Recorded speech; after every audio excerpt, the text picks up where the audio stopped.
Toxic ಬಿಡುಗಡೆಯ ದಿನಾಂಕ ಮುಂದಕ್ಕೆ ಹೋಗಿರುವುದರಿಂದ ಸಿನಿಮಾದ ಮೇಲಿನ ನಿರೀಕ್ಷೆ ಇನ್ನೂ ಹೆಚ್ಚಾಗುವ ಸಾಧ್ಯತೆ ಇದೆ.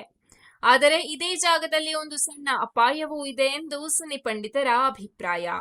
ಯಾಕಂದ್ರೆ ನಿರೀಕ್ಷೆ ಎಷ್ಟು ಹೆಚ್ಚಾಗುತ್ತದೋ ಅದಕ್ಕೆ ತಕ್ಕಂತೆ ಸಿನಿಮಾ ಕೂಡ ಜನರಿಗೆ ಇಷ್ಟವಾಗಬೇಕು. ಇಲ್ಲವಾದರೆ ಅದೇ ನಿರೀಕ್ಷೆ ಕೆಲವೊಮ್ಮೆ ಸಿನಿಮಾಕ್ಕೆ ಹೊಡೆತ ಕೊಡಬಹುದು. ಪ್ರೇಕ್ಷಕರು ಇಷ್ಟೊಂದು ದಿನ ಕಾದೆವು, ಇಷ್ಟೊಂದು ಹೈಪ್ ಮಾಡಿದರು ಅನ್ನೋ ಭಾವನೆ ಇಟ್ಕೊಂಡು ಥಿಯೇಟರ್ಗೆ ಬರ್ತಾರೆ. ಆಗ ಸಿನಿಮಾ ಅದಕ್ಕಿಂತಲೂ ಹೆಚ್ಚು ಎಂಗೇಜಿಂಗ್ ಆಗಿರಬೇಕು. ಇಲ್ಲವಾದರೆ ನಿರಾಸೆ ಆಗುವ ಸಾಧ್ಯತೆ ಕೂಡ ಇರುತ್ತೆ. ಕೆಲವೊಮ್ಮೆ ಅತಿಯಾದ ಹೈಪ್ ಕೂಡ ಸಿನಿಮಾಗೆ ನೆಗೆಟಿವ್ ಆಗಿ ತಿರುಗುವ ಉದಾಹರಣೆಗಳು ಈಗಾಗಲೇ ಸಿನಿಮಾ ರಂಗದಲ್ಲಿ ಸಾಕಷ್ಟಿವೆ. ರಾಕಿಂಗ್ ಸ್ಟಾರ್ ಯಶ್ ಅಭಿನಯದ ಟಾಕ್ಸಿಕ್ ಸಿನಿಮಾ ರಿಲೀಸ್ ವಿಚಾರ ಈಗ ಕನ್ನಡ ಚಿತ್ರರಂಗದಲ್ಲಿ ದೊಡ್ಡ ಚರ್ಚೆಯ ವಿಷಯವಾಗಿದೆ. ಮೊದಲಿಗೆ ಸಿನಿಮಾ ಮಾರ್ಚ್ 19ರಂದು ಬಿಡುಗಡೆಯಾಗುತ್ತೆ ಎಂದು ಘೋಷಣೆ ಆಗುತ್ತಿದ್ದಂತೆಯೇ ಕನ್ನಡದ ಅನೇಕ ಸಣ್ಣ ಸಿನಿಮಾಗಳು ಅಕ್ಷರಶಃ ಬೆದರಿಕೊಂಡಂತಾಗಿತ್ತು. ಯಾಕೆಂದ್ರೆ ಯಶ್ ಸಿನಿಮಾ ಅಂದ್ರೆ ದೊಡ್ಡ ಮಟ್ಟದ ಕ್ರೇಜ್, ದೊಡ್ಡ ಓಪನಿಂಗ್, ದೊಡ್ಡ ಪ್ರಮಾಣದ ಥಿಯೇಟರ್ಗಳು. ಹಾಗಾಗಿ ಅದೇ ಸಮಯದಲ್ಲಿ ಸಿನಿಮಾ ಬಿಡುಗಡೆ ಮಾಡಿದರೆ ತಮ್ಮ ಸಿನಿಮಾಗಳು ಮಂಕಾಗಬಹುದು ಅನ್ನೋ ಭಯದಿಂದ ಹಲವರು ತಮ್ಮ ರಿಲೀಸ್ ದಿನಾಂಕವನ್ನ ಮುಂದೂಡಿಕೊಂಡಿದ್ದರು ಅಥವಾ ಬೇರೆ ದಿನಾಂಕ ಹುಡುಕಿಕೊಂಡು ಹೋಗಿದ್ದರು. ಆದರೆ ಈಗ ಪರಿಸ್ಥಿತಿ ಒಮ್ಮೆಲೆ ತಲೆಕೆಳಗಾಗಿದೆ. ಟಾಕ್ಸಿಕ್ ಸಿನಿಮಾ ಬಿಡುಗಡೆ ಮುಂದಕ್ಕೆ ಹೋಗಿರುವುದರಿಂದ ಸಣ್ಣ ಸಿನಿಮಾಗಳಿಗೆ ಒಮ್ಮೆಲೆ ದೊಡ್ಡ ಅವಕಾಶ ಸಿಕ್ಕಂತಾಗಿದೆ. ಈಗಾಗಲೇ ಲವ್ ಮಾಕ್ಟೇಲ್ 3 ತಂಡ ಅದೇ ದಿನಾಂಕದಂದು ಸಿನಿಮಾ ಬಿಡುಗಡೆ ಮಾಡುವುದಾಗಿ ಘೋಷಿಸಿದೆ. ಸಿಕ್ಕಿದ್ದೇ ಚಾನ್ಸ್ ಅನ್ನುವಂತೆ ಇನ್ನೂ ಕೆಲವು ಸಿನಿಮಾಗಳು ಕೂಡ ಇದೇ ದಿನಾಂಕದ ಕಡೆ ಕಣ್ಣಿಟ್ಟಿವೆ. ಮೊದಲು ಯಶ್ ಸಿನಿಮಾ ಎದುರು ಬರಲು ಹೆದರುತ್ತಿದ್ದವರು ಈಗ ಖಾಲಿ ಸ್ಲಾಟ್ ಸಿಕ್ಕಿದ್ದರಿಂದ ತಮ್ಮ ಸಾಮರ್ಥ್ಯ ತೋರಿಸಲು ಸಜ್ಜಾಗುತ್ತಿದ್ದಾರೆ. ಇನ್ನು ಮತ್ತೊಂದು ದೊಡ್ಡ ವಿಚಾರ ಏನಂದ್ರೆ ಟಾಕ್ಸಿಕ್ ಮತ್ತು ದುರಂಧರ್ 2 ಒಂದೇ ದಿನ ಬಿಡುಗಡೆಯಾಗುತ್ತೆ ಎಂಬ ಚರ್ಚೆ ಕೂಡ ನಡೆಯುತ್ತಿತ್ತು. ಎರಡು ದೊಡ್ಡ ಸಿನಿಮಾಗಳು ಒಂದೇ ದಿನ ಬಂದರೆ ಚಿತ್ರಮಂದಿರಗಳ ಹಂಚಿಕೆ, ಕಲೆಕ್ಷನ್, ಶೋಗಳ ಸಂಖ್ಯೆ ಎಲ್ಲದರ ಮೇಲೂ ಪರಿಣಾಮ ಬೀಳುತ್ತೆ ಅನ್ನೋ ಆತಂಕವಿತ್ತು. ಅಭಿಮಾನಿಗಳಿಗೂ ಸ್ವಲ್ಪ ಗೊಂದಲ ಇತ್ತು. ಒಂದೇ ದಿನ ಎರಡು ದೊಡ್ಡ ಸಿನಿಮಾಗಳನ್ನ ನೋಡೋದು ಹೇಗೆ ಎಂಬ ಪ್ರಶ್ನೆ ಕೂಡ ಕೇಳಿ ಬರ್ತಿತ್ತು. ಆದರೆ ಈಗ ಟಾಕ್ಸಿಕ್ ಮುಂದಕ್ಕೆ ಹೋಗಿರುವುದರಿಂದ ಆ ಗೊಂದಲಕ್ಕೆ ತೆರೆ ಬಿದ್ದಿದೆ. ಅಭಿಮಾನಿಗಳಿಗೆ ಎರಡು ಲಡ್ಡುಗಳು ಬೇರೆ ಬೇರೆ ದಿನ ಸಿಗುವಂತಾಗಿದೆ ಅನ್ನೋ ಮಾತು ಕೂಡ ಕೇಳಿ ಬರ್ತಿದೆ. ಮತ್ತೊಂದು ಮುಖ್ಯ ಅಂಶ ಅಂದ್ರೆ ಟಾಕ್ಸಿಕ್ ಸಿನಿಮಾ ಕನ್ನಡ ಮತ್ತು ಇಂಗ್ಲಿಷ್ ಭಾಷೆಯಲ್ಲಿ ಚಿತ್ರೀಕರಣಗೊಂಡಿರುವ ಪ್ಯಾನ್ ಇಂಡಿಯಾ ಸಿನಿಮಾ. ಆದರೂ ಇದು ಮೂಲತಃ ಕನ್ನಡ ಸಿನಿಮಾವೇ ಆಗಿರುವುದರಿಂದ ಕನ್ನಡ ಚಿತ್ರರಂಗಕ್ಕೆ ಇದು ಬಹಳ ಮುಖ್ಯವಾದ ಸಿನಿಮಾ.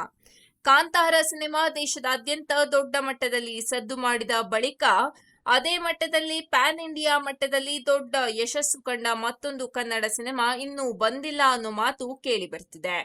ಈಗ ಟಾಕ್ಸ್ಗೆ ದುರಂಧರ್ 2 ಜೊತೆ ನೇರ ಪೈಪೋಟಿ ಇರೋದಿಲ್ಲ ಅನ್ನೋ ಕಾರಣಕ್ಕೆ ಕನ್ನಡ ಸಿನಿಮಾ ಒಂದು ಮತ್ತೆ ದೊಡ್ಡ ಮಟ್ಟದಲ್ಲಿ ಗೆಲ್ಲುವ ಸಾಧ್ಯತೆ ಹೆಚ್ಚಾಗಿದೆ ಎಂದು ಹಲವರು ಹೇಳುತ್ತಿದ್ದಾರೆ.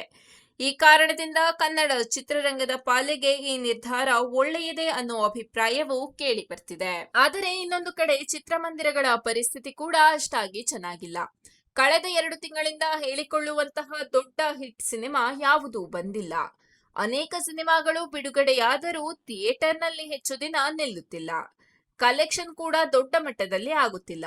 ಈ ಕಾರಣದಿಂದ ಥಿಯೇಟರ್ ಮಾಲೀಕರು ಮತ್ತು ವಿತರಕರು ಎಲ್ಲರೂ ಟಾಕ್ಸಿಕ್ ಮೇಲೆ ತುಂಬಾ ನಿರೀಕ್ಷೆ ಇಟ್ಟಿದ್ದರು. ಯಶ್ ಸಿನಿಮಾ ಬಂದರೆ ಥಿಯೇಟರ್ ಮುಂದೆ ಜಾತ್ರೆಯ ವಾತಾವರಣ ಬರುತ್ತೆ. ಟಿಕೆಟ್ಗಳು ಬ್ಲ್ಯಾಕ್ ನಲ್ಲಿ ಹೋಗಬಹುದು, ಮತ್ತೆ ಜನರು ಥಿಯೇಟರ್ ಕಡೆ ಹರಿದು ಬರ್ತಾರೆ ಅನ್ನೋ ನಿರೀಕ್ಷೆ ಇತ್ತು. ಆದರೆ ಸಿನಿಮಾ ಬಿಡುಗಡೆ ಮುಂದಕ್ಕೆ ಹೋಗಿರುವುದರಿಂದ ಆ ನಿರೀಕ್ಷೆಗೆ ಕೂಡ ಬ್ರೇಕ್ ಬಿದ್ದಂತಾಗಿದೆ. ಈಗ ಮತ್ತೆ ಸುಮಾರು 3 ತಿಂಗಳು ಕಾಯಬೇಕಾದ ಪರಿಸ್ಥಿತಿ ನಿರ್ಮಾಣವಾಗಿದೆ. ಇನ್ನು ಅಭಿಮಾನಿಗಳ ದೃಷ್ಟಿಯಿಂದ ನೋಡಿದರೆ ಸ್ವಲ್ಪ ನಿರಾಸೆ ಉಂಟಾಗಿದೆ.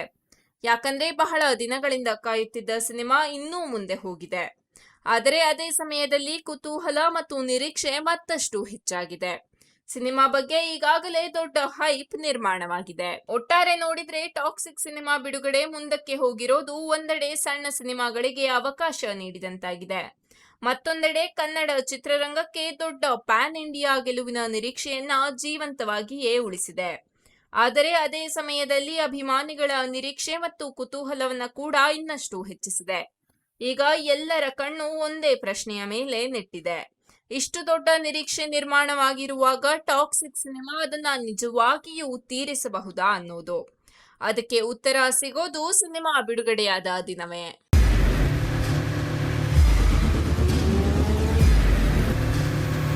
ಪ್ರಜಾಮಾರ್ಗ ನ್ಯೂಸ್, ಇದು ಜನಸಾಮಾನ್ಯರ ಧ್ವನಿ. ನಮಸ್ಕಾರ. ನೀವು ನೋಡ್ತಾ ಇದ್ದೀರಾ ಪ್ರಜಾಮಾರ್ಗ ನ್ಯೂಸ್. ರಾಷ್ಟ್ರದ ರಾಜ್ಯದ ರಾಜಕೀಯದ ಬಗ್ಗೆ ಹೆಚ್ಚಿನ ಸಿನಿಮಾ ಅಪ್ಡೇಟ್ಗಳಿಗಾಗಿ ಫಸ್ಟ್ ಲೈಕ್ ಮಾಡಿ, ಸಬ್ಸ್ಕ್ರೈಬ್ ಆಗಿ, ಹಾಗೆ ಫಾಲೋ ಕೂಡ ಮಾಡಬೇಕು.